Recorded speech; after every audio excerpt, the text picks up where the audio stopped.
ప్రియ దేవుని పిల్లలారా, దేవుని చేత కట్టబడిన మందిరం మన దేహం, మనుషుల చేత కట్టబడిన మందిరం చర్చీలు. ఆడికి వెళ్తున్న వాక్యం వినటానికి, దేవుని నివాసం ఎక్కడ, ప్రభు వచ్చేది ఈ దేహాలు నిలబెడటానికి. జాగ్రత్త. శిథిలమైపోతుంది మానవ దేహం, అది దేవుడు నిర్మించిన దేవాలయము. కట్టడాలకున్న విలువ మనిషికున్నదా, పరలోకం వెళ్ళేది మనుషులే కదా.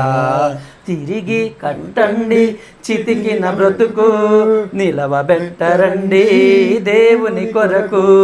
శిథిలమైపోతుంది మానవ దేహం, అది దేవుడు నిర్మించిన దేవాలయము. మరుగున పడిపోతుంటే దేవుని నిజ మందిరం మెరుగుదిద్దుకుంటుంది మానవుని కట్టడం. మరుగున పడిపోతుంటే దేవుని నిజ మందిరం మెరుగుదిద్దుకుంటుంది మానవుని కట్టడం. గుడి అంటే దైవ విద్య నేర్పేదయ్యా, మనిషిని మించిన దేవాలయమేదయ్యా. గుడి అంటే దైవ విద్య నేర్పేదయ్యా, మనిషిని మించిన దేవాలయమేదయ్యా. శిథిలమైపోతుంది మానవ దేహం, అది దేవుడు నిర్మించిన దేవాలయము.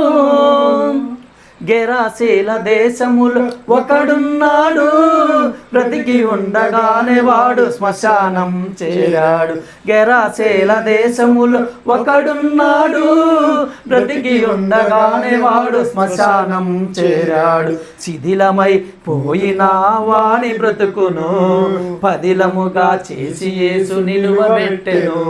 శిథిలమై పోయిన వాని బ్రతుకును పదిలముగా చేసి యేసు నిలువబెట్టెను. శిథిలమైపోతుంది మానవ దేహం, అది దేవుడు నిర్మించిన దేవాలయము. హస్తకృతాలయములో దేవుడే ఉండడు, ఆ దేవుడు చెప్పినా ఈ మనుషుడు వినడు.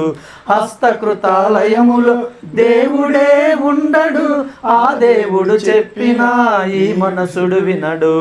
యేసు వచ్చేది ఈ కట్టడాలు చూచుటక, చితికిపోయి కట్టబడిన బ్రతుకుల కొరక. యేసు వచ్చేది ఈ కట్టడాలు చూచుటక, చితికిపోయి కట్టబడిన బ్రతుకుల కొరక. శిథిలమైపోతుంది మానవ దేహం, అది దేవుడు నిర్మించిన దేవాలయము. కట్టడాలకున్న